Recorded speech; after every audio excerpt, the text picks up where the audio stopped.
Hello everyone and welcome to Wrestling Ramblings episode 7 with me, your host Terry Speller, the Wrestling Superfan. And we haven't got lots and lots today, but there is a fair few bits. I'm going to start straight with the main topic of conversation, as everyone probably would expect. Has CM Punk really left WWE?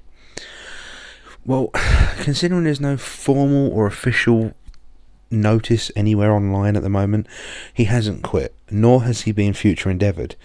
It seems, and so the word from all the wrestlers at the moment and from insiders in WWE, he's literally taking a break. He's had a burnout, and instead of quitting full stop, he's just gone, I'm going home, and that's it. I suspect personally he's probably going to be back in the foreseeable future. When? Who knows? Is he going to renew his contract? Who knows? It's one of those things at the moment. CM Punk seems to be a unique individual. He does what he wants to do when he wants to do it. Is he going to come back full time for WWE? Who knows? Is he going to do the same thing Stone Cold did? Leave, take his ball, go home, and then come back a year, a couple of months down 6 months down the line to a year, once he's had time to heal up any issues that he's got in the background resolved, and then come back bigger and better. Who knows?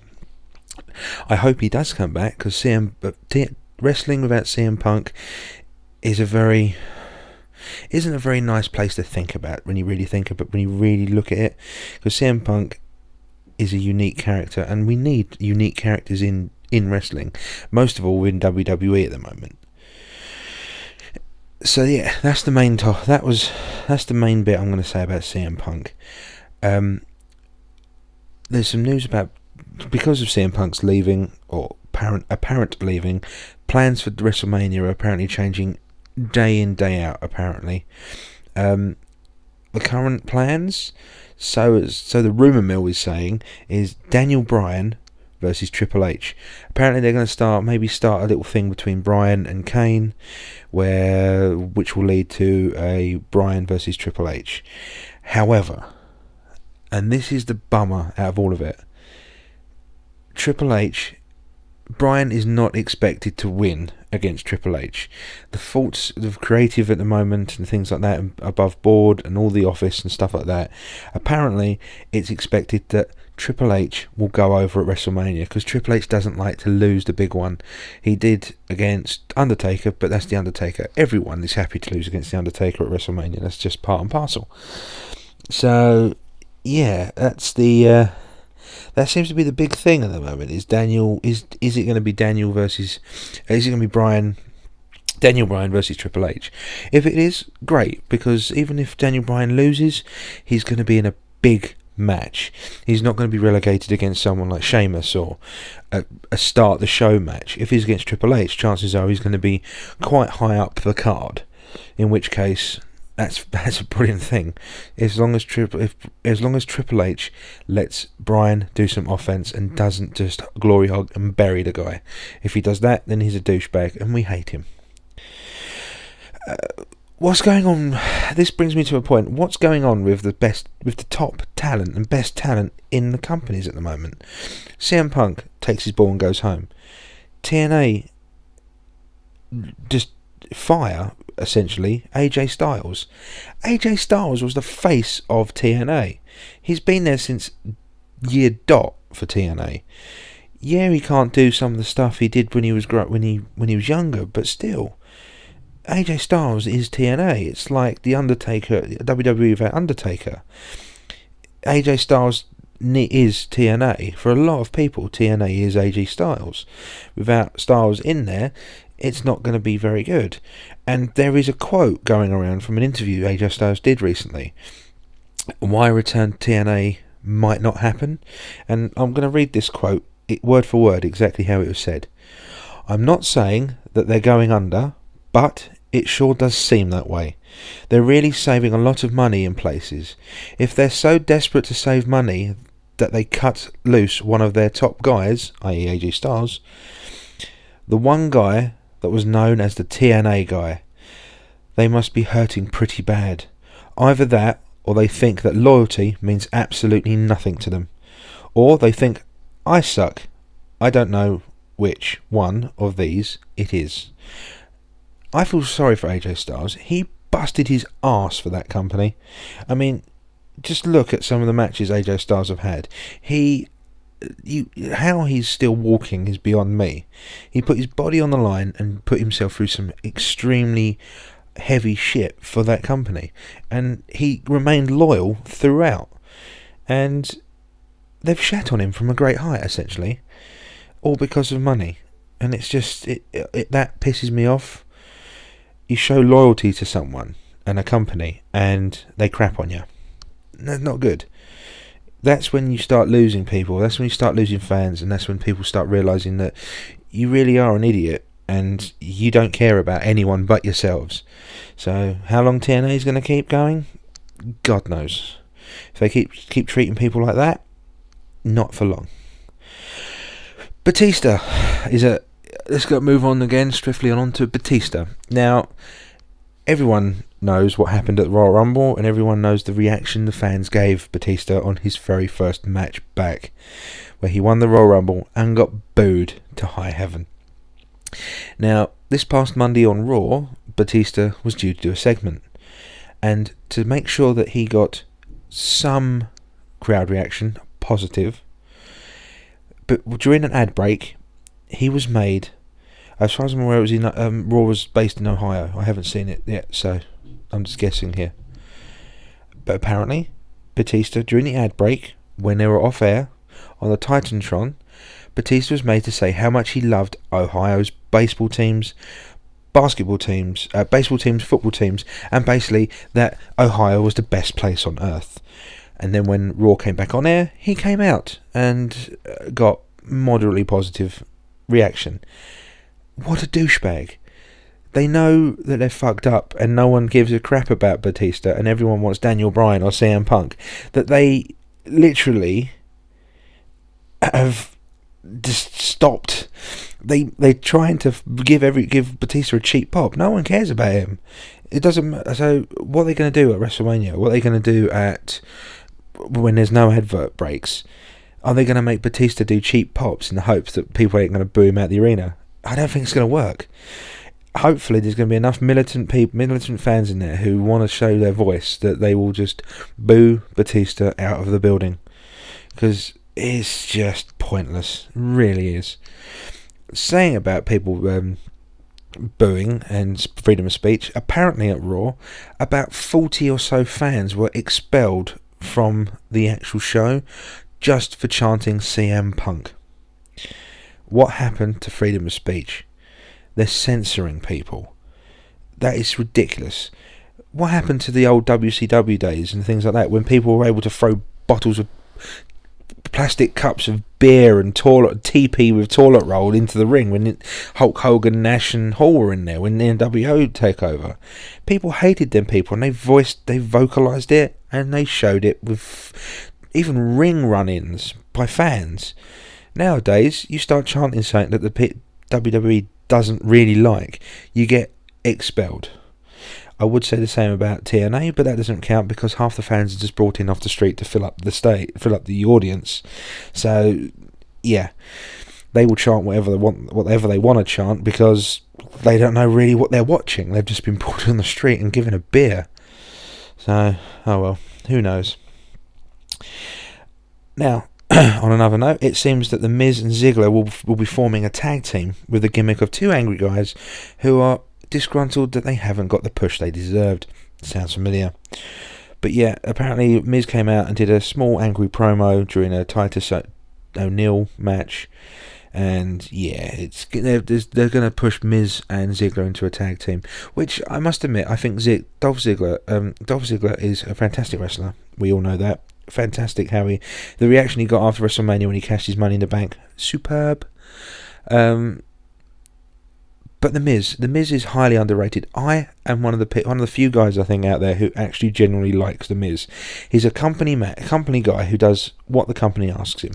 That's fair enough. Good on you. Hopefully they don't shit on you like TNA seem to do with their company guys. But even so, he's a company guy who does what he's told, takes the shit, jobs if he needs to job, And to be honest with you, I think The Miz is highly underrated. He's a good, crisp, clean wrestler. Doesn't botch that much. If he does, it's very rare. He's learning every day as he goes, and he's a fan. And best of luck to The Miz. And I really, really do like him. But I don't like him because he's with that. Is it Marcy? I can't pronounce her name, but he's with one of the divas. Bastard. Also, with new tag teams forming, apparently Rockstar Spud and Ethan Carter III were sporting matching attire during the UK tour. Whether or not this is going to lead to them having a tag team, who knows? Or is it just a case of because they're a faction, they're all wearing the same gear? I don't know, but that's a possibility. Apparently Kurt Angle, during the UK tour, had a huge bust-up backstage with TNA bosses and officials after being forced/pushed into working, even though he's quite banged up at the moment. He's saying that it's only orthoscopic surgery or something like that. But we all know that Kurt Angle's been pretty banged up recently. And as far as I'm aware, he was supposed to be scheduled with some time off. Doctors have told him to keep it easy, don't do anything strenuous. But because of Hardy not being able to travel to the UK and Sting now not being with the company, they nudged Kurt Angle into doing a few bits and pieces. And when he did a skit which made him get beaten up by chairs. That was going to be done to write him off of TV for a while so he can go and get surgery and rest up. And then the next night, apparently, they asked him if he could do a run-in to make the save, and then he blew up saying, hell no, I want my time off, and screw you. And in all fairness, good on him. And the thing is, he should really go back to WWE. WWE need someone like Kurt Angle. First match he should do when he gets back, he's up against Jack Swagger. Because Jack Swagger tried so hard to be the new Kurt Angle and failed miserably. But yeah, Kurt Angle should come in, take out Dolph Ziggler. But first of all, Kurt Angle does need to beef up his muscles because his arms look smaller than mine. When he was in WWE, he was quite beefed. He was quite lean, but he looked strong and tough. In TNA, he looks he's an odd shape. He's all square body and small arms and tiny legs, and he just looks odd, very odd now. So yeah, he should go back to WWE, and yeah, he'd be a great help. Speaking of WWE and things like that. There hasn't really been talk or anything actually anywhere at the moment about who Undertaker's going to be facing, or even if Undertaker is going to be part of WrestleMania this year. I haven't got a clue. There doesn't seem to be any indications at the moment of where they're going to go with Undertaker, or even if he's going to be coming back. If he doesn't, it's going to be strange, and I can't see. It's going to be a weird WrestleMania. And if they do bring him back to face someone, then they're cutting it pretty thin on building up a storyline there. But then I guess with Undertaker, they don't need to do that. He just needs to come in, point at the WrestleMania sign, and cut someone off during a promo. But then when you think about it, who is there for the Undertaker to face? It's not worth him facing Brock Lesnar. Yeah, there's a bit of history there, but why? There's no reason for that. Brock Lesnar could come out and say, "Oh, well, I'm the best. I'm the strong guy. I want to do this. I want to do that.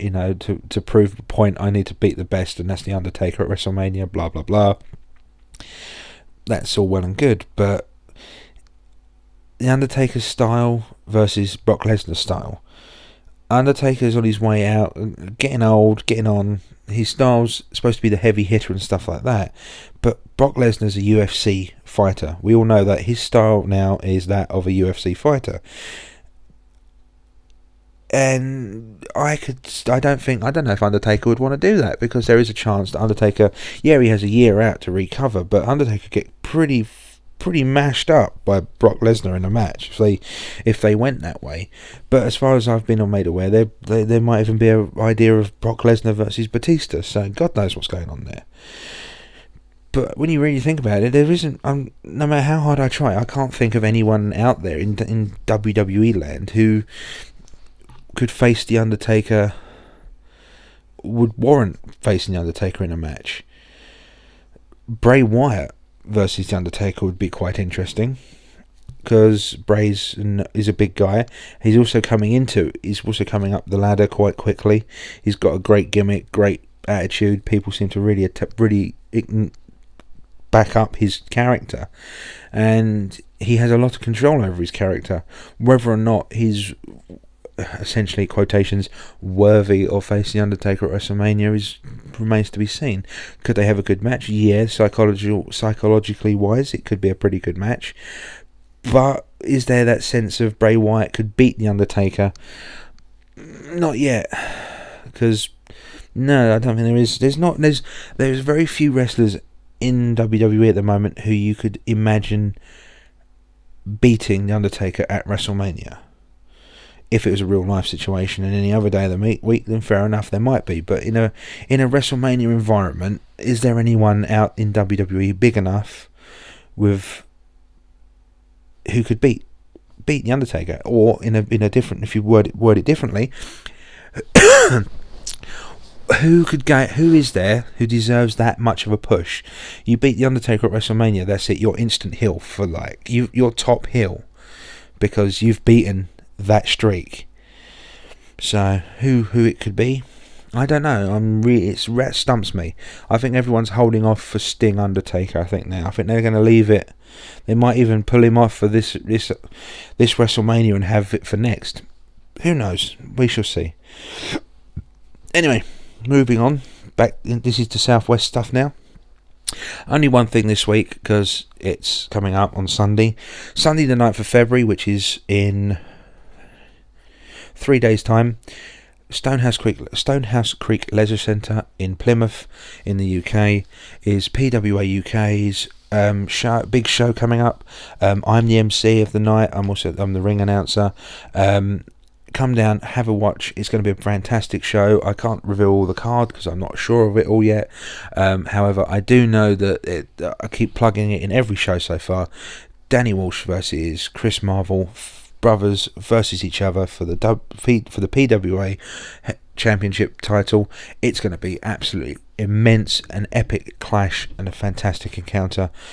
Please come along and have a watch. It's going to be fantastic. If the weather's nice, if the weather's dry and you're not flooded and you don't have to swim in, please come down, make an effort. It's going to be a fantastic show. Tickets are really are going to be okay.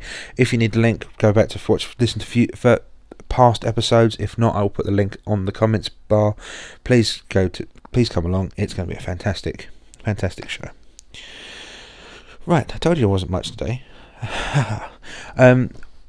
I've decided to do a new little section at the end of the show, because sometimes there isn't lots to say, and sometimes gossip and rumours and information I've picked up and heard sometimes is a bit short and never isn't much to go on, because it's been a boring week. So I decided to do a spotlight on the past. Now, what this basically is me talking briefly about wrestler or wrestlers from the past who I grew up watching, who you don't really hear. Some of them you'll know instantly, and there'll be legends and people who you've seen and who probably turn up regularly on WWE programming or TNA or Ring of Honor or something like that. And then sometimes I'll talk about people who you might go, oh yeah, I remember them. Well, today I thought I would talk about a tag team.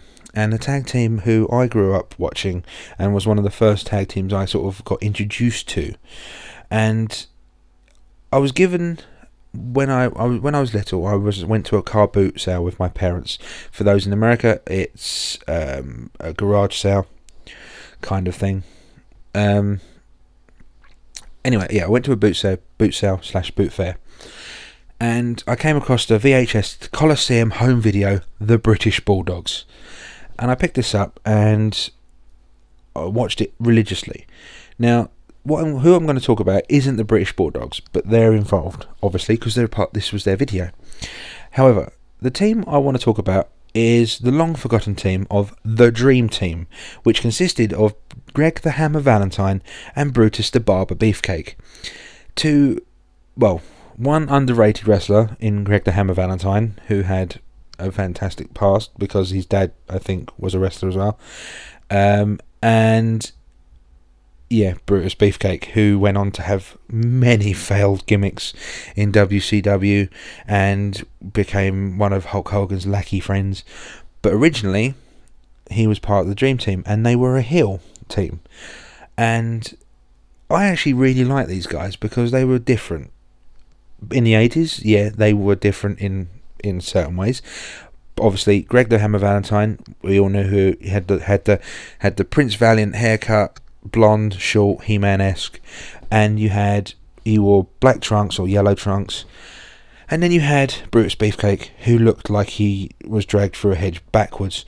He looked like he had just had a fight with a pair of, well, his gimmick was that he had a fight with some garden shears and lost.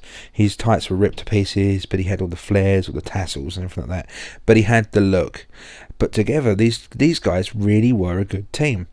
And they were formed in 1985, and when Brutus Beefcake came into WWF, back when it was called WWF, for those younger fans. But yeah, they fought a lot with the British Bulldogs, but their first reason they got together was because Greg the Hammer Valentine was an Intercontinental Champion, I believe, and he was up against. He had won the title against from Tito Santana, and Tito Santana had different friends and allies who would help him fight Greg Valentine, and Greg Valentine had people who would help him as well. And in the end, he got Brutus Beefcake, and they sort of had a couple of matches. And apparently, one of the best tag team matches in the 1980s was between the Dream Team of Valentine and Beefcake versus Tito Santana and Ricky, my personal favourite wrestler, or second favourite wrestler, Ricky the Dragon Steamboat, in arguably one of the best tag team matches of the 80s. And after that, I think it was in a losing battle actually. So yeah, the Dream Team lost that one, but then they decided to go against set their sights on the Tag Team Championship, which at the current time in 85 was being held by the US Express, not Lex Luger. The US Express was made from Mike Rotunda and Barry Windham, and yeah, this culminated in them winning the titles from him, which was fantastic. It was a heel team, but I liked this heel team. But yeah, so the Dream Team won, and then this followed the British Bulldogs chasing for the gold and going after the Dream Team, and they had loads and loads of matches, and it came down to they had the chance of one final match, and this was at WrestleMania 2. And for those of you who have seen WrestleMania 2, and those of you who haven't seen WrestleMania 2, WrestleMania 2 was kind of broken up into two parts. One half was being filmed in one place, and another half was being filmed in another place. God knows why, and it made for just jumbled up weirdness. And to be honest, it wasn't a great main event. It wasn't really great. WrestleMania 1 was good. WrestleMania 2, 3... not so good. 4 was... Now I'm going to correct me if I'm wrong. I believe 4 was at the Trump Plaza, and it was the gauntlet thing where my favourite wrestler of all time, Macho Man Randy Savage, had about 3 or 4 or even 5 matches, and he won it at the very end, and won the championship, won the heavyweight championship at the end. It might have been 4. If I'm wrong, I do apologise. Please don't crucify me. Just briefly off topic, I remember that WrestleMania as well, the one with Macho Man Randy Savage winning the title, because it had the first time I ever saw Bam Bam Bigelow, and I remember him. I think he was against One Man Gang, or if One Man Gang was called Hakeem, the African Dream, I don't know, but he was in a match against him, and I remember him I remember Bam Bam Bigelow doing cartwheels at one point to show how nimble he was. God knows why I remember that, but there you go. So yeah, at WrestleMania 2, the British Bulldogs win a match against the Dream Team, and in the British Bulldogs corner was Ozzy Osbourne. Yeah, That was a bit of a random one. And the British Bulldogs won that match. It must admit, was one of the best matches, one of the best matches of the night in WrestleMania 2. So if you do find WrestleMania 2 or buy WrestleMania 2 or watch WrestleMania 2, just get it on the sole purpose of that one match, because it is really, really cool. But yeah, they won the match, and then it came to the Dream Team chasing the British Bulldogs for the gold, and they had a series of cage matches. In the end, they lost, and that was it. And then after several back and forths and a few other feuds with a few other people, they never really went for the gold again, and eventually they broke up, with Beefcake getting kicked out and Dino Bravo taking over from Beefcake, and it was Greg Valentine and Dino Bravo as the new Dream Team, or the Dream Team 2. And as we all know, if in any tag team that has the word new or 2 in it, usually are crap, don't work, and are never as good as the originals. So that happened, and then eventually they just stopped tagging with each other. The reason why Dino Bravo and Greg the Hammer Valentine stopped tagging is that apparently they just really didn't get on with each other in real life. Outside of the ring, they just didn't get on. But yeah, they all broke up, and that was the end of that. We all know what happened to Brutus Beefcake. He went on, he got his face smashed up in a car accident, but in the storyline he went through a window or something like that, and then he had to wear a mask, and then he joined up with Hulk Hogan, and him and Hulk Hogan were in a match against IRS, Erwin Shyster, and the $1 Million Man, and that was at WrestleMania. I think they won the match, and then afterwards Bret Hart lost against Yokozuna. Hulk Hogan came in, did a power slam, did the leg drop, won the title, big whoop-de-doo. Hulk Hogan basically came in and was like, I want more money, I'm going to win the title, screwed over Bret Hart, the end. Yeah. Greg Valentine, as we all know, went on to do a few more single stuff, go for the Intercontinental title again, and then he joined up with another tag team when he went and joined partners with the Honky Tonk Man to be Rhythm and Blues, where he dyed his hair black and he looked fucking ridiculous. Yeah. So that's the history lesson of them two when they went off and did that. And then they obviously both left WWF and done their own things. But it wasn't to be that they would never tag team again, because I think I've got the date down here somewhere. In 2002, they decided to rejoin, and they did a tour of Puerto Rico. Yes, they rejoined to try and get some money, because they were getting old, and they needed the money. And apparently, as far as I'm aware, they still tag up occasionally. Brutus Beefcake I must admit, Brutus Beefcake, from what I've seen, still has quite a muscular figure, so he can still do it. Greg the Hammer Valentine, however, looks like he can barely walk, beer gut, and if he falls down, he probably can't get back up again. But if he's still fighting and wrestling, fair enough, best of luck to him. And they both won. They won the AWA Brew City Wrestling Tag Team titles, defeating Din T. Moore and Ryan Cross in 2007. Check out that little nugget of information. So yeah, they won a title in 2007. How nuts is that? Their first title reign as a tag team was in 1985, and their second reign as a tag team champions was in 2007. Bit of a gap, don't you think? But anyway, yeah, so there you go. That was my little spotlight on the tag team known as the Dream Team of Greg the Hammer Valentine and Brutus the Barber Beefcake. I will try and see if I can put up a picture of them both at the end of the show. So there you go. That's my little spotlight, and next week I'll do another little spotlight on someone. If there is anyone you would like in particular, or any old guys who you remember vaguely in the back of your mind, and you went, oh, I wonder if he knows anything about him. If that's the case, drop me an email, comment, like, share, whatever, but drop us a mail, and I will search my archive of DVDs, my memory, and any of the books I have lying around on wrestling history, and I shall see what I can come up with. So yes, there you go. I will endeavour to help you. If not, I will endeavour to bore the crap out of you with knowledge that I know. So yeah, I thought I would just do a little thing on different wrestlers and different things each week. So there you go. Remember, PWA, Stonehouse Creek Leisure Centre on the 9th of February. and I shall see you all then. Until then, I shall talk to you all again in episode 8, and I hope you all have if you're in the UK and the southwest especially, I hope you keep dry and you got power, and you don't have to swim when you leave your house. Until then, I hope everyone has a very good night, and I'll speak to you again soon. Take care. Bye.